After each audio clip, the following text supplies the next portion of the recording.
Tonight, the traffic cops are back.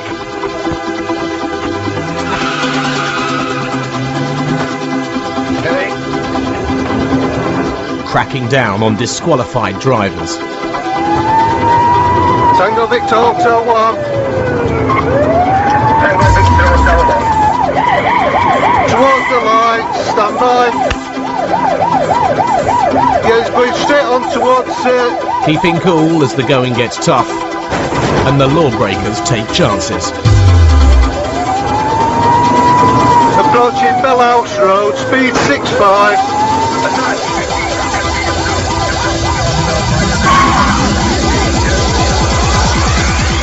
Never giving up in the new war against the motorists who think it's okay to drive without care or insurance. Uninsured drivers cost us money, but they also cost us lives.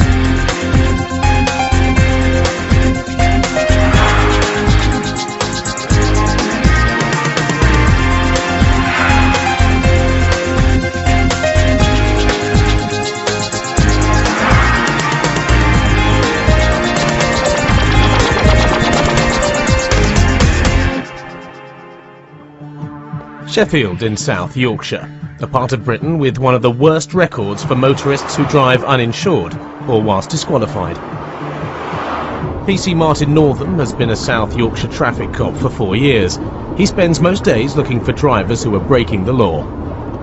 The main attraction to being in the traffic department is the variety of the work, in all honesty, and also the fact that we get to drive some beautiful cars, which are the fastest cars in the county, the high performance patrol cars. PC Northam's beautiful car can do 150 miles an hour and is fitted with a state-of-the-art video system, the perfect weapon to take on reckless or bad drivers. We cover either a whole city or indeed the whole county when we're called upon. It's Rotherham, 8 miles from Sheffield, that requires Northam's attention today. He's on a special mission. The South Yorkshire Police have started a new campaign to cut the number of drivers without insurance on their streets. It's called Operation Takeaway, and already he's got a likely-looking customer. An old car with 2 young men in it parked up. Something just told me it wasn't quite right. So I had to drive past them and a bit further up the road, and as soon as I started to turn around I could see the car set off immediately at speed. Any money you like, he'll turn into the first available place. He's off. The runaway driver clearly knows this part of town better than Northam and has disappeared into an estate. Northam now knows the car will be quickly dumped. Where's he gone? This one here.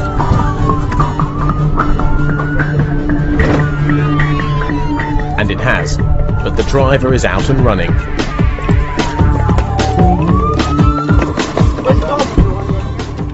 I ran down the garden after the person, but obviously the time delay was such that he'd had an opportunity to get away. Back at the abandoned car, the passenger is waiting for PC Northam. He says it's his car. So it's your car? Yeah. Who's driving it then? Yeah. Went daft, didn't it? Right. It was parked up. Take a seat in here, Carl. What for? So I'm telling you to. What have I done? Well, at this moment in time, the car's failed to stop. I think it might be stolen. In you get. Keys are In you get. Can get logbooks. Well, we'll sort that out in a minute. Put your feet in a second, please. Everyone's confused, especially Northam. Well, it's a car with no tax that's seen us and shot off. Driver's done a runner. Don't know where he's gone to. And this kid's saying that he's the owner of the car, so we'll have to make some investigation into that. But I don't know why the driver's run off. The vehicle had, in essence, failed to stop for the police, which always leads you to think, why? You know, is it a stolen vehicle, or are there problems with simply the driver? I only bought it this afternoon. So you don't have any insurance for it then? I ain't got none, but... Well, it's your car, isn't it? I'm disqualified, me, but he's got insurance, but... And I'm still not in 2 months whether to arrest you on suspicion of theft of the vehicle. I've just bought the car is a common plea in this part of the world, and PC Northam doesn't buy it. He's sure the car's been stolen. And now the passenger's mother has turned up. This is where they live. How old are you, Cock? 20? 19? 19. Can I help you, love? Hey, Mark. Well, I'm deciding what I'm doing with him yet. You weren't driving it. Doesn't matter, love. Why doesn't it? I'm not discussing it with you because he's I'm 19. his brother, and I want him out of there. And I'm responsible for him, right? So let him out. Right, well, that's not going to happen, love. Ain't it? Listen, mate. Because of the way in which it was driven, I suspect the vehicle might be unlawfully taken by somebody. I think it might be stolen because of the way in which it was check it driven. out. Right, well, that doesn't mean... You can go check the other owner who owned it before That's after right. bought Yeah, it. fine, then I'll do that. Check it on. At this moment in time, I'm going to arrest you on suspicion of theft of that Let car. him out of there. Alright. Doesn't necessarily mean it isn't stolen, does it? You can even ask my mother, it's not pinched. Well, how was she now? Ask her, she'll tell that it's been outside house this morning. She knows where I got it off. Knowing and proving are very different things in PC Northam's book, and he isn't going to let the teenager go until he's got to the bottom of his story. South Yorkshire has a higher proportion of uninsured drivers than almost anywhere else in the UK. On average, it's thought that 1 in 20 British motorists regularly drive without insurance. In Sheffield's housing estates, the figure rises to 1 in every 3.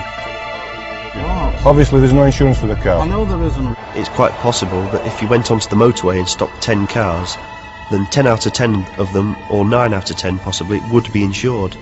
However, if you then went on to the estates on the inner cities, there's every possibility that 0 out of 10 would be insured. Now we can take the car off them and it's either correctly insured or turned into Coke cans. PC Northam hasn't yet decided whether to turn the teenager's car into a Coke can, but he's going to take it off the road. Well, Burns, it's your car and you've no insurance, I'll be recovering the vehicle, alright? Right. Because you've no insurance and it's on the road, Right. which means it's being used. Right, let me go and have a word with your mother and she'll tell me where you bought the car, yeah?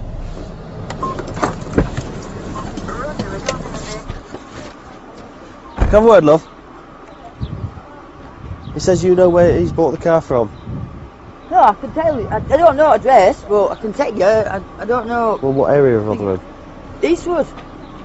Alright. Well, he's saying he's got it from Meadowbank. Yeah, it originally came from Eastwood. That's where it came from. Alright. Well, he's going to come and show me the address that he got the car from, and it might save him getting locked up. Alright. The most simple and the quickest way to establish whether he did have legitimate ownership of the car was to take him back to the place where he said he'd bought it from, which was only 2 or 3 minutes away. In Sheffield, while PC Northam continues his investigation, other traffic cops are on a different mission.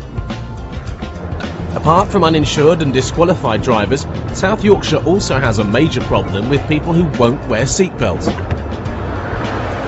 This time, it's not the driver who's in trouble, but the passenger.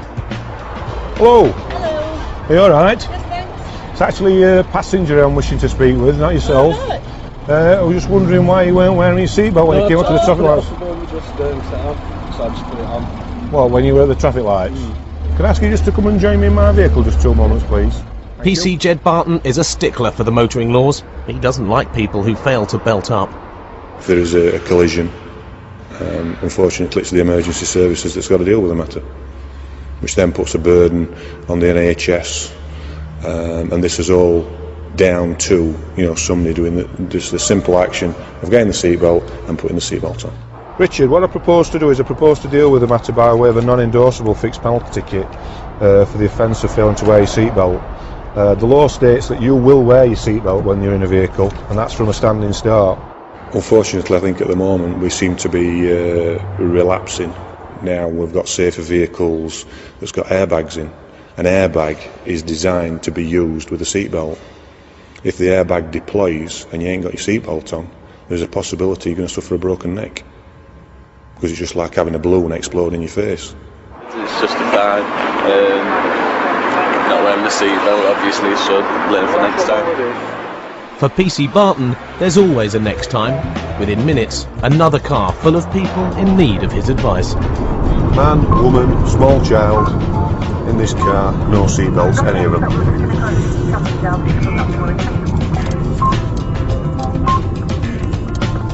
Mum and Dad have now put the seatbelts on. They didn't have the seatbelts on when they come past.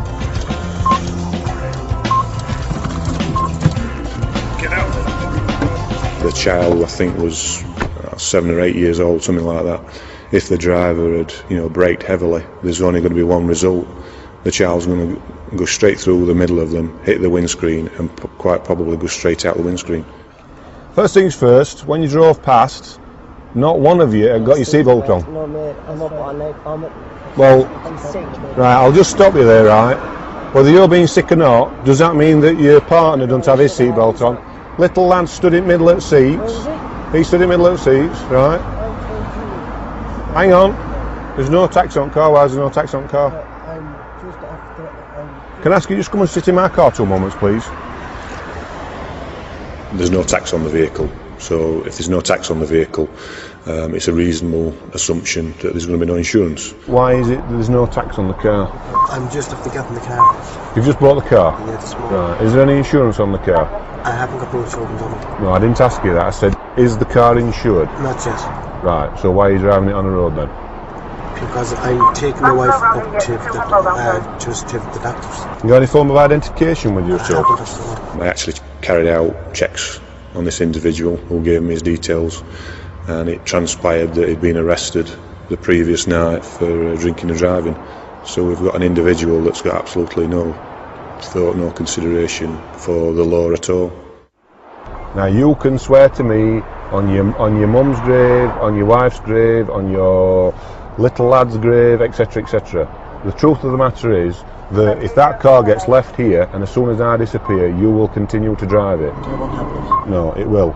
So what I am going to do is I'm going to ask for the car to be recovered. Right? You've got 3 options. Option 1 is you elect a recovery garage to come, right? And then you, before you get the car back, have got to prove to the police that it's insured to be on the road, right? Option 2 is that we will ask for a recovery garage to come, who will come within half an hour, right? Within 21 days, you, to get your car back, will have to pay £105 to get the car back, plus £12 a day storage fees. And before that happens, right, you've got to produce insurance saying that the car's insured. The last one is that we fill this form in, which says a form of disclaimer, which basically says you do not wish to have anything to do with the car again. So one of those 3 things is going to happen. So which one do you want it to be? Obviously, can I explain to you, please? If you leave the car there, the car cannot remain there because it isn't insured. I will get the car towed off. Yeah, I've got my orders. No. Which one of those 3 options do you want? Meanwhile, back in Rotherham, PC Northam is making progress. He's found someone who knows the man who the teenager says sold him the second-hand car. I understand you bought that one from this bloke here. Did he have another one up for sale at the same time? A little blue Rover? Yeah, the parts outside with a V-Reg. Right, do you know when he sold it? Oh, now then. And I don't suppose you happen to know who he sold it to, because I understand you... I saw it in Rotherham yesterday, funnily enough, while I was driving through Rotherham. Yeah, I think that confirms me understanding. The kid who bought the car is in the police car now. Magic, thanks a lot, pal. Okay. That's helped a lot. The story that he's telling me seems to be checking out. You know, he mentioned that the owner of this house had 2 cars up for sale, the Rover that he bought and a black Cavalier. Turns out the Cavalier that's parked behind us is owned by this chap who I've just spoken to. He confirms that the blue Rover was sold and it is knocking about the Rotherham area. So, you know, at this moment in time, with him being in possession of the keys as well, you know, it leads me to think that what he is telling me is true and that, you know, he'll be de-arrested and there'll be no need to go down to the police station. Obviously then all I need to do is try and establish who was driving the car. I'm not holding out a lot of hope.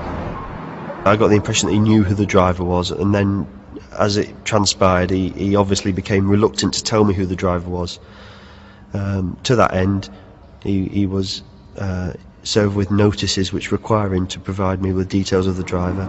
Down the road, PC Barton is still having trouble getting his uninsured driver to understand Operation Takeaway. At the car, with myself, please. No, I have to explain to you. That's how it works.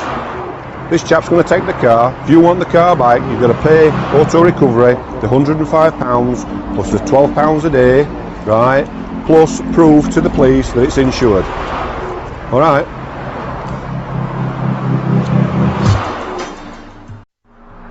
This is Barnsley, north of Sheffield, the home beat of one of South Yorkshire's youngest traffic cops, PC Matt Bort.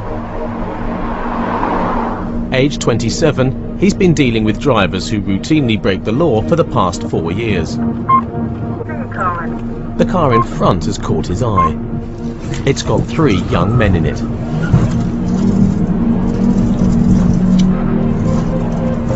Says Tango Romeo Bravo 2. Vehicle check please. Hoyland Road, call number 401. The police computer says it's registered to an address in Northumberland. Gateshead? Oh, here we go. Yes, thank you. Well, I don't think these lads are from Gateshead. When I've checked the car, it's come back to somebody living in Gateshead, which is strange. That a car from Gateshead would be in Barnsley, where it was knocking about with these 3 shady looking lads in it. Any driving documents on you? Yeah. Bort has stopped the car because he's sure it won't be insured. Just have a quick seat in car then, mate. So it was a case of getting the driver, finding out what his story was. How long you had it? What's going on? Got insured yet? Yeah. Not yet.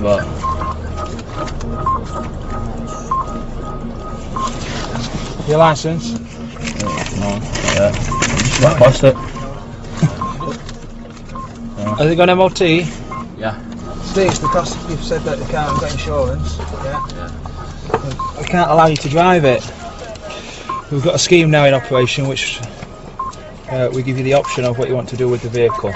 Alright. You understand that the car will be getting recovered by us? No. Yeah. It's protected. Yeah. Can I take my stuff back? You can take stuff out of it, yeah. So just bear with us a minute. As I was getting the description and looking at Lado, thinking, it doesn't really fit you. Yes, thank you. Could I have talk through please with Tango Mike Bravo 2? Yeah, Mick, is there any chance that you could join me on Kirkbork at Hoyland over? Bort needs to get more traffic cops to the scene, fast and discreetly. It's a case of trying to be a bit coy. So I was trying to play this bluffing game with him in asking for my colleagues to come and assist. They do pick up terms, so they do know a lot of our terminology. And then they sense when you're starting to be a bit suspicious with them. Suspicious is a term which fits this driver. For a start, he can't keep still. You feeling alright? You seem to be... Are you rattling? Oh. Rattling is a description used for people who are suffering from drug withdrawal symptoms. But help is at hand. Bort's colleagues from traffic have arrived. Yeah, but they're all rattling. Eh? No, they're all rattling now, so they need good searchers. Put your stuff on side, mate, just want to do a quick search. They will take no chances. Addicts often have needles concealed in unusual places. Just empty your pockets on here for us, mate, please. Is that it for sharps? Because I ain't happy if I find some. Oh, then turn around that way. Oh, right, so what's that then down your socks? I made it clear that I wouldn't be happy if I did find anything sharp. And then, strangely enough, found a sharp down his sock. This syringe was full of what he claimed was amphetamines. It's not a nice experience. You don't have the nicest feelings towards that person. What's in there? Used pins, yeah. Sit back in car then. There's 25-30 syringes in here, quite a few of them which have been used. The toe tapper was in his car. It seems quite incoherent, as though he's taken something earlier. So I took the decision that he was going to be coming to the police station until I could establish his correct details, so I didn't believe who he was. He then all of a sudden started becoming upset and told me that, yeah, he was actually disqualified. One of the men isn't in trouble. He says it's his car, and as no drugs were found on him, he's going to be let go. But not the car. It's going to be taken away to be crushed and recycled, whilst his mates get taken to Barnsley police station. We arrested him for disqualified driving and for being under the influence, unfit whilst under the influence of drink or drugs. So we're now going to Barnsley, and we'll put him on a breathalyzer to negate any alcohol, and then we'll request the police surgeon come out and test him, have a look at him and see if he thinks he's unfit to drive.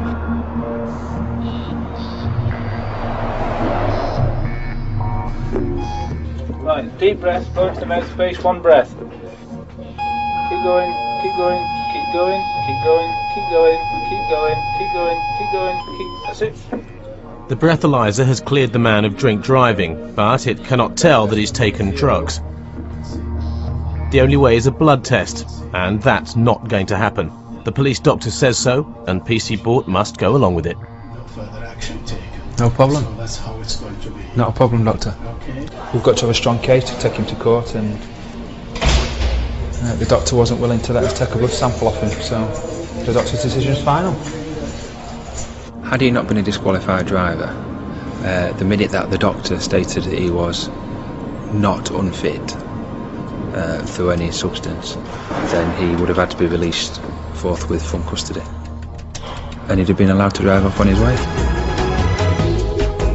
But PC Bort did get a result. The custody sergeant deemed the driver unfit to interview, and he was kept overnight in the cells.